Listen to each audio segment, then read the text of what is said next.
కేరళ తరహాలో కోనసీమ ప్రాంతంలో అభివృద్ధి జరగాలని ఆ విధంగా ఎన్డీఏ ప్రభుత్వం పనిచేస్తుందని AP BJP chief PVN Madhav అన్నారు. సారథ్యం యాత్రలో భాగంగా అమలాపురంలో చాయ్ పే చర్చలో మాధవ్ మాట్లాడుతూ కోనసీమ ప్రకృతి అందాలు, హరివిల్లు, కోనసీమ పర్యాటక అభివృద్ధి చెందాల్సిన అవసరం ఉంది. కోనసీమ ఎటువైపు చూసినా గోదావరి జీవనది, మరోవైపు సముద్ర తీరం. ఈ విధమైన నేపథ్యంలో పర్యాటక రంగానికి ప్రాముఖ్యత ఇవ్వాలి. కోనసీమకు రైల్వే లైన్ లేకపోవడం దురదృష్టకరం. లోక్సభ స్పీకర్ బాలయోగి సమయంలో రైల్వే లైన్కు సర్వే జరిగింది. కొంకన్ రైల్వే తరహాలో ఇక్కడ అభివృద్ధి చేస్తే బాగుంటుంది. కోనసీమ ప్రాంతం ప్రాచీన దేవాలయాలకు నిలయం. టెంపుల్ టూరిజం విషయంలో దేవాదాయ ధర్మాదాయ శాఖ పనిచేయాల్సిన అవసరం ఉంది. ఇక్కడ అన్ని స్వయం దేవాలయాలు, అందువల్ల దర్శనీయ క్షేత్రాలకు భక్తులు వచ్చే పరిస్థితి ఉంటుంది. అందువలన ఇక్కడ ఆ దిశగా అభివృద్ధి జరగాలి. అమలాపురం పట్టణ సుందరీకరణ భాగంగా ట్రాఫిక్ సమస్య బాగా ఎక్కువగా ఉంది సార్. ఈ ట్రాఫిక్ సమస్యలో మనకు ఎక్కడ కూడా రహదారులు వెడల్పు లేక చాలా ఇబ్బంది పడుతున్నాం. ఆటో స్టాండ్లు లేవు సార్. మేజర్గా మాకు ఈ స్టాండ్లు ఇవి కూడా ఏర్పాటు చేసి ఏ విధంగా చూడాలని కోరుకుంటూ ధన్యవాదాలు తెలియజేసుకుంటున్నాం సార్.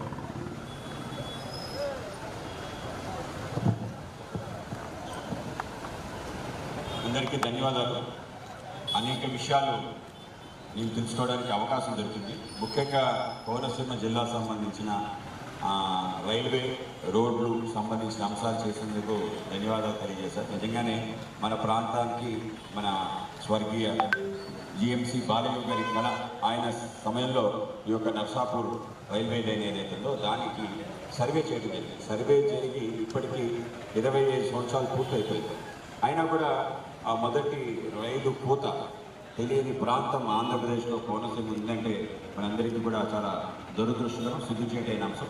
కనుక త్వరలో పూర్తయి అది పూర్తి స్థాయి అనేక ఎక్స్ప్రెస్ వస్తే కేవలం మీకనే కాదు, ఎవరైతే ట్రైన్లో ప్రయాణం చేస్తున్నారో వాళ్ళకి కూడా ఆనందం కలుగుతుంది.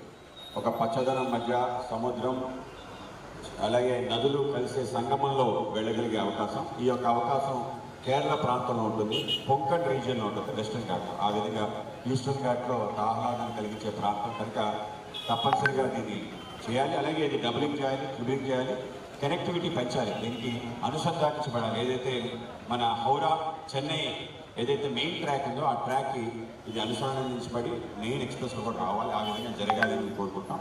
మనకి కొంకణ్ రైల్వేస్ అనే ఒక రైల్వేస్ మీరు ఎప్పుడైనా ప్రయాణం చేయండి, మొత్తం బొంబే నుంచి కింద తిరువనంతపురం వరకు ఉంటుంది.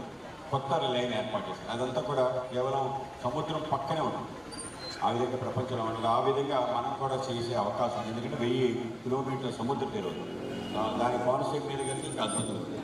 సో అది మనం తప్పనిసరిగా చేద్దాం. అలాగే మన ప్రాంతానికి సంబంధించిన పర్యాటకులు మనం చెప్పారు. నిజంగా పర్యాటక ప్రాంతం ఏదైనా ఉంది అంటే కేరళని ఏమంటారంటే గాడ్స్ ఓన్ కంట్రీ, అంటే దేవుడి యొక్క నిలయం, ఆయన సొంత దేశంగా భావిస్తారు. ఎందుకంటే అంత ఆహ్లాదకరంగా కంపల్సరీ దేవుడు ఉంటాడు.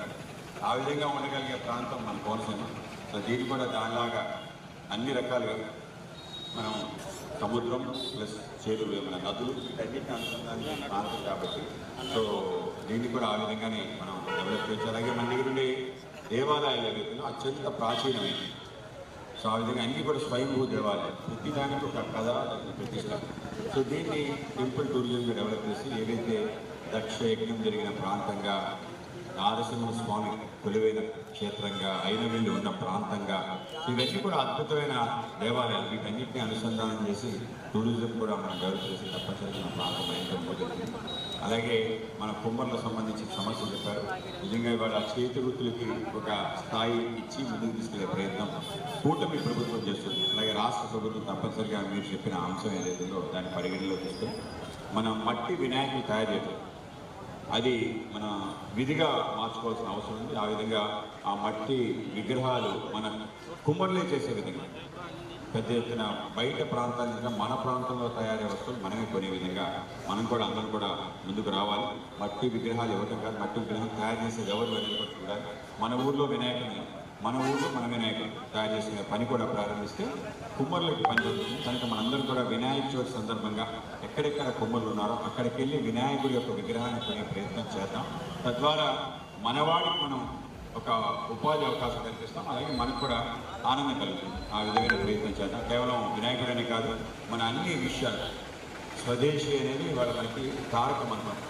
ఆత్మనిర్భర్ భారత్ అని నరేంద్ర మోడీ గారు. ఆత్మనిర్భర్ భారత్ అంటే తనంతట తన కాళ్ళ మీద నిలబడే దేశం కావాలి. మన యొక్క చేనేత కార్మికులు, చేతివృత్తి కళాకారులు వాళ్ళు తయారు చేసే వస్తువులు తప్పనిసరిగా కొనే ప్రయత్నం మనం దినచర్యలు చేసుకోవాలి. మన దగ్గర తయారైన వస్తువులను కొనే ప్రయత్నం చేయాలి.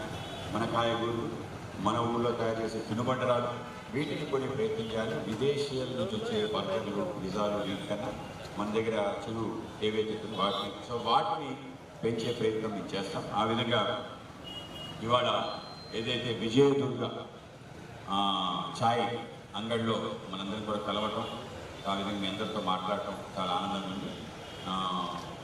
మన డాక్టర్ బిఆర్ అంబేద్కర్ కోనసీమ జిల్లాలో ఇవాళ మొదటి పర్యటన. రాబో కాలంలో మరింతగా మన ప్రాంతాలు కూడా పర్యటన చేసి మన ప్రాంతానికి సంబంధించిన సమస్యలు ఈ కూటమి ప్రభుత్వం తీర్చే విధంగా, అలాగే మన ఒక స్త్రీ శక్తి అని చెప్పి మన కొత్త పథకాన్ని తీసుకురావడం జరిగింది. ఏదైతే కూటమి హామీల్లో సూపర్ సిక్స్లో భాగంగా ఉచిత మహిళలకి, ట్రాన్స్జెండర్స్కి ఉచిత ప్రయాణం. దీని కారణంగా మిగతా వ్యవస్థలో ఉండేవాళ్ళు నష్టపోవడం సహజం. ఆ విధంగా ఆటో కార్మికులందరికీ కూడా నేను కూటమి తరఫున భరోసా ఇస్తున్నాను. ఆ విధంగా మీకు ప్రత్యామ్నాయ మార్గంతో పాటు ఏ ఉపాధి అయితే కోల్పోతుందో దానికి కూడా భర్తీ చేసే విధంగా ఆలోచన స్వయంగా మన ముఖ్యమంత్రి చంద్రబాబు నాయుడు గారు ప్రకటించడం జరిగింది. ఆ విధంగా జరుగుతుంది. అలాగే మనకు కూడా ఎక్కడొక్కడ నష్టపోకుండా ఉండే అవకాశం అయితే ఆటోలు కూడా చాలా ఎక్కువైపోయింది. ఆటోలు ఎన్ని ఎక్కువైపోయింది మొత్తం ఈ జిల్లా ఆటో. ఇక్కడ పబ్లిక్ ట్రాన్స్పోర్ట్ సిస్టమ్ కూడా పెంచే అవసరం ఉంది. దాని కూడా పెంచే ప్రయత్నం ఆ విధంగా ఆలోచన చేసి ఎవరు కూడా నష్టపోకుండా ఉండే ప్రయత్నం తప్పనిసరిగా చేస్తామని మీ అందరికీ తెలియజేస్తూ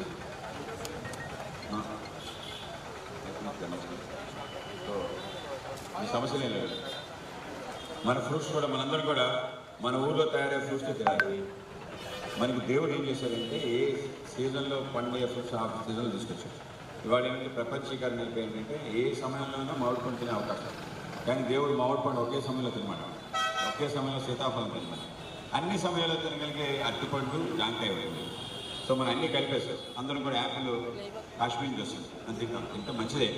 కానీ దానికన్నా మన ఊళ్ళో పండే పంటలు, మన ఊళ్ళో పండే పలహారాలు వీటికి ప్రాధాన్యత ఇవ్వాలని చెప్పి తెలియజేసుకుంటాం. భారత్ మాతాకి అందరికీ ధన్యవాదాలు.